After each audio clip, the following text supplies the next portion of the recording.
I am reading A Song of Ice and Fire for the first time, and I'm currently on A Clash of Kings. A little bit of my history with A Song of Ice and Fire, Game of Thrones. I kept hearing George R.R. Martin being compared to Robin Hobb, and I absolutely adore the Farseer trilogy. And I was like, I am quite curious. So I mentioned to my partner that I was interested in George R.R. Martin's A Song of Ice and Fire, and he said, hey, let's watch the show. So this was about 2 years ago. So after all the hype for the show had died down, but we started watching the show together, and I fell in love. I enjoyed my time with the show, and now I'm reading the books. So this is my vlog for A Clash of Kings. Come along if you want to see my journey through these books. I am also going on a camping trip soon, and I don't really read much when I'm on these camping trips, but I will have videos throughout of my time at the camping trip. Let's begin my journey with A Clash of Kings.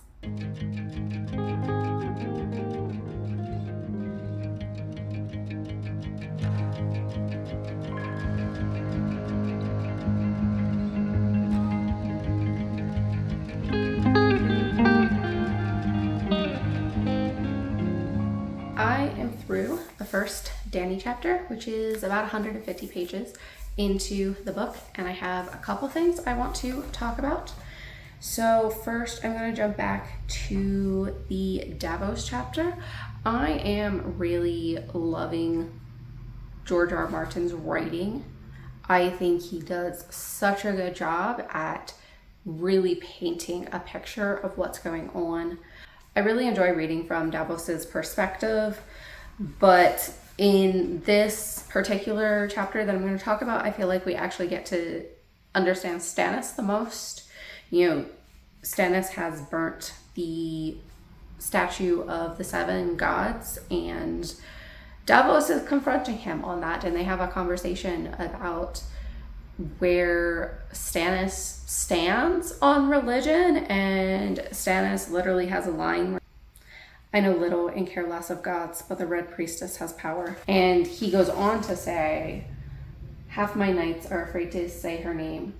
If she can do nothing else, a sorceress who can inspire such dread in grown men is not to be despised. A frightened man is a beaten man, and perhaps she can do more. I mean to find out.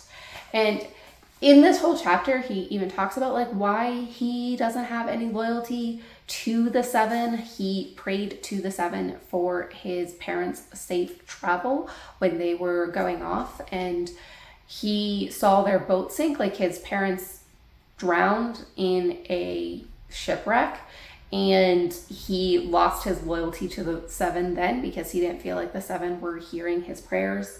And he also talks about when he was a child, how he had this injured hawk and it wouldn't fly. And his brothers would tease him and tell him he should get a new hawk. And then by the end of the chapter, he says, it is time I try another hawk, Davos, a red hawk, referring to the red woman. And I really feel like we're getting to see the inner thoughts, the psychology of Stannis. Like why does Stannis do what he does, you know? And it's really, he's pretty explicit about it's because he wants power, but it's also explaining his childhood circumstances that led him to taking the steps that he's taking now. Moving on to Dany, I really felt like whenever I was reading this chapter that I was like, George R.R. Martin's descriptions are really, really good, because he spends a couple paragraphs talking about this desert wasteland, this, I think he calls it a red waterless waste that they are traveling through. And he spends a few paragraphs like describing, but I feel like he not only describes the physical, he also describes things that pull on you emotionally or make you understand the emotions that the characters are feeling or what it would be like to travel with this group. And I feel like one of the ways that he does this, like he's in this circumstance, he's describing physical things, but they have emotional pulls as well. Their hunters found no game, and only the flesh of their dead horses filled their bellies. Death followed death, weak children, wrinkled old women, and the sick, the stupid, and the heedless. The cruel land claimed them all. Doria grew gaunt and hollow-eyed. Her soft golden hair turned brittle as straw.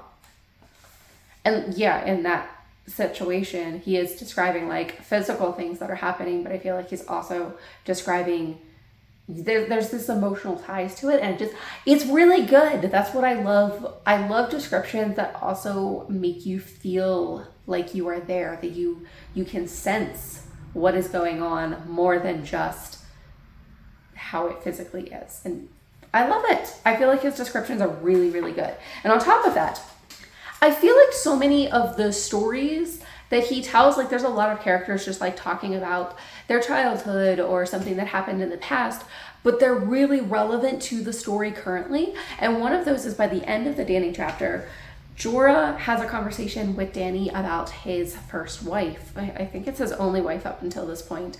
And I feel like this story does such a good job at painting the character of Jorah. So Jorah has this whirlwind romance where within a matter of a couple weeks, he meets and marries this really beautiful woman who is used to a higher quality of life. She's used to like riches and people doting on her, and he marries her and takes her to his home, and she is not impressed. And Jorah spends the rest of their time together trying to prove himself and win her over. So Jorah is madly in love with her, and she does not return that. They also barely knew each other before they got married. So I feel like it's understandable that there might be misunderstandings, but Jorah is still madly in love with her and is trying to do everything, including dishonorable things, to prove himself and to buy riches and jewelry for her, and nothing he ever does is enough, and she leaves him. And Dany asks Jorah, "Do you hate her?" And Jorah responds, "Almost as much as I love her." And I feel like this really just paints a picture of who Jorah is. And while Stannis might be looking at his past and saying, "I'm going to try something different," Jorah, I watched the show. So if the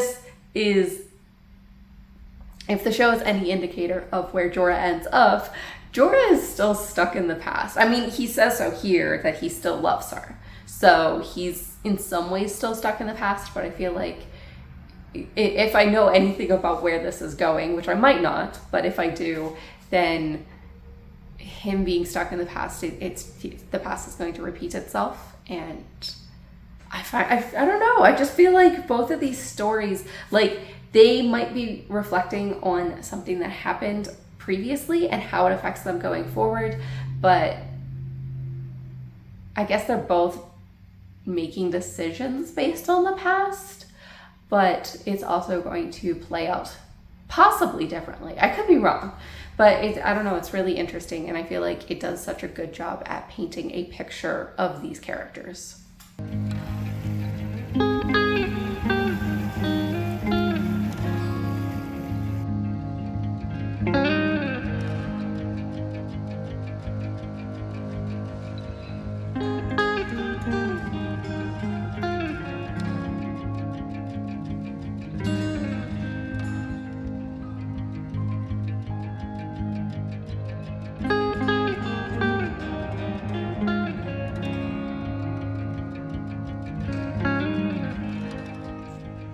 So I am 2/3 of the way into Clash of Kings, and I have some thoughts to discuss. I have watched the show first, and I do think that it's impossible not to compare the book and the show. And it doesn't matter which one you watch first. Like if I read the book first and then watched the show, it would also be impossible not to compare the first time I'm watching it through the show. So it does take away, I guess, some of the suspense or the surprise. I'm not going, "Oh my gosh, I can't believe this just happened." But I am really enjoying reading through the book. I have noticed with other properties, whether I read the book or I watch the show first, sometimes I need to engage with the material more than once. So this is like my first time through, so I'm most likely to compare this time. And then whenever I engage with it again, I'm better able to see it as like a separate entity and not just continually compare the two of them. But I do have a few thoughts. The things that stand out to me the most are the things that are not in the show, and particularly either internal thoughts, internal dialogue, or conversations that aren't in the show. So there is a conversation between Bran and the Maester about magic in the world, and the Maester is basically calling them higher mysteries, or basically things we don't understand, and people just call it magic because we don't understand it and we don't have a better term for it. And I found that conversation really interesting. Even the prophecy that Jojen says in the book, so Jojen and Bran meet each other much earlier in the book than they do in the show. And then there is a prophecy that Jojen has about Winterfell and the sea coming to Winterfell. And what he talked about there, even talking about Reek coming, like Reek is going to like kill people or whatever. Because I watched the show, I know what I know what it's referring to, and I'm just like, oh my gosh. Of course, if he knew in the prophecy that it was Theon, like, it would make more sense to Bran. But because he doesn't know that, all he knows is Reek. Prophecies, man. The other thing I'm really noticing about the book is I do enjoy pretty much all of the older characters' perspectives better than the younger characters' perspectives. The characters in the book are much younger than they are in the show. And they also act in some ways a little bit more childish. So what I'm mostly noticing is Arya. I actually enjoyed show Arya better than book Arya so far. Although I will say, at this point in the show, I don't think Arya was like as much of a standout character as she becomes later, but I do find her seeming a little bit more childish in the book. But I also think it makes sense for Arya's character and how young she is and the situations that she's thrown into. Like, it makes sense for her to act the way that she is, but she at this point is like giving the names to Jack and Hagar, and I mean both in the show and in the book Arya kind of wastes her names, but in the book I feel even more so that Arya is just like, I don't like this person, they were mean to me, they were kind of bullying me, I want them dead. And I don't know, like obviously she does waste her name in the show as well, but I felt like there was maybe a little bit more weight to why she was choosing those people, other than just like, they were kind of mean to me once. And I think it's because you don't hear like her internal thoughts or what she's thinking of her situation as much in the show, that it doesn't come across that way as much. I think they did a really good job with Catelyn in the show, and I liked her in the show. I liked her scenes. I think they did a really good job translating her from book to show. I like her so much better in the book. I love getting to see her internal thoughts and why she is doing things. And there is one chapter, it was not the most recent Catelyn chapter, but it was one of the recent Catelyn chapters, where Catelyn goes to Renly and is trying to make an agreement with them and, say, hey, let's end Cersei first and then we will figure out who's king and all of that. Catelyn in one of those chapters realizes that Bran must have caught Cersei and Jaime or overheard something, and that's why someone tried to come and murder Bran while Bran was crippled in his bed. She's also realizing that both Jon Arryn and Ned Stark realized that the children that Cersei has are not with Robert Baratheon, and that they were born of incest. And she understands wanting to protect, like as a mother, wanting to protect her own children, even to the point of murder. And so she actually at least understands Cersei's motivations a little bit. She even says, would I do any less for my own?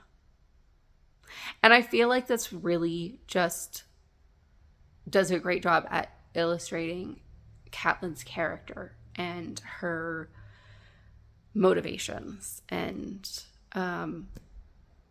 yeah, I really like just getting to see more of her internal thoughts and feelings and seeing that unfold, which is really hard to translate to screen, even though I feel like they did a really good job at translating it to screen.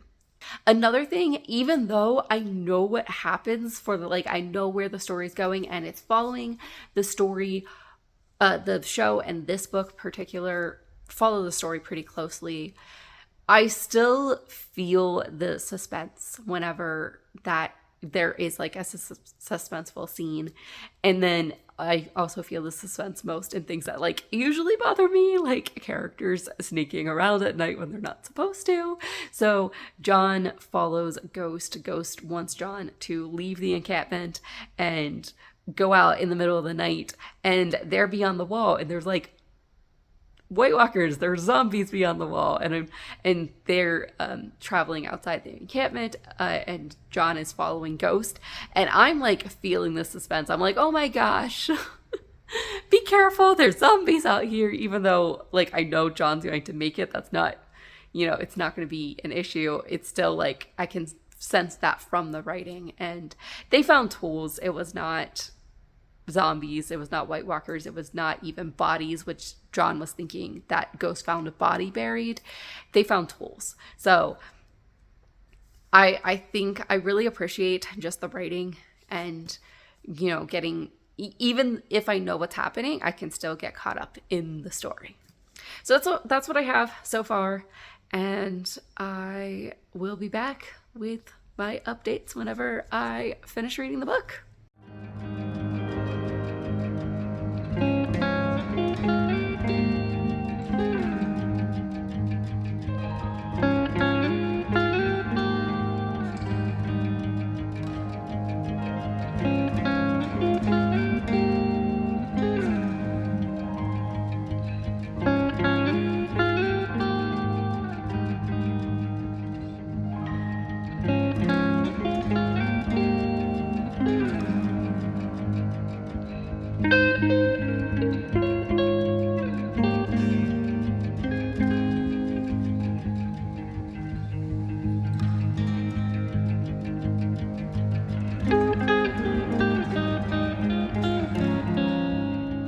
Finished A Clash of Kings, and I absolutely loved it. You get so much of the character's inner world in the book that you don't get in the show, and I love that aspect of it so much. And there's so many like single scenes or lines in here that really illustrate what's going on with the character and the complexity of the human experience. And I might make a video on some of the lines in this book that absolutely broke me, because there's several of them. Most notably is Theon. Theon is so much more interesting in the book, and I don't like Theon, but he's an interesting character. He's a jerk, but he's an interesting character. And he is trying so hard to prove that he is a Ironborn, that he is not a Stark. But when he's looking at how to be a leader, how to go about proving this, he's thinking, what would Ned Stark do? How would Ned Stark lead? And he's trying to distance himself from the Starks while trying to emulate a Stark. And I love getting to see that, like, inner turmoil and inner world of Theon. There's so many moments like this too, and even if we're not in that character's perspective specifically, there's a moment where Arya is trying to convince Gendry to flee, and Gendry's like, these people treat me fair enough, why would I flee them? And he talks to her about like, you know, he's a blacksmith and what he's going to do anywhere is be a blacksmith, and Arya is on a quest for vengeance, justice, whatever. And Arya definitely has higher ideals about who she aligns herself with. And Gendry is like, I'm just gonna be a blacksmith, so as long as the master's fair, it doesn't matter who I'm blacksmithing for. And it's such an interesting like insight into what his life is like and what his like motivations are. And we're getting this through Arya's perspective, and Arya does not understand Gendry at all. And Arya thinks Gendry is just being stupid at this point. But, you know, as readers who have like more maturity than Arya, we can see why Gendry would feel this way in the situation, in his circumstances. There's also more emphasis on magic and prophecy in the book than there is in the show. And Jon Snow has like wolf dreams or green dreams or whatever, and they're taken seriously, which was really interesting to see because it's not just Bran that has these like magical powers. And on top of that, Bran was not necessarily my favorite perspective to follow, but I love the ending, and we end on a Bran chapter, and we end on a chapter where Bran is looking, they're leaving Winterfell, and Bran is going like, Winterfell is ruined. Winterfell's not dead, but it's broken. Just as Bran is not dead, but broken. And it's such an interesting place to leave off the story. And I am the most curious about where Bran's chapters go in the books. And I loved his reflection as they're leaving Winterfell. And, you know, things are not the way they used to be. But there is a path forward. And I'm really curious to see where it goes. So, yeah, those, I guess, are my concluding thoughts on A Clash of Kings. So, thank you for coming along for the journey. If you have any thoughts about A Clash of Kings or any of this, chat with me in the comments. And I look forward to seeing you in another video. Happy reading!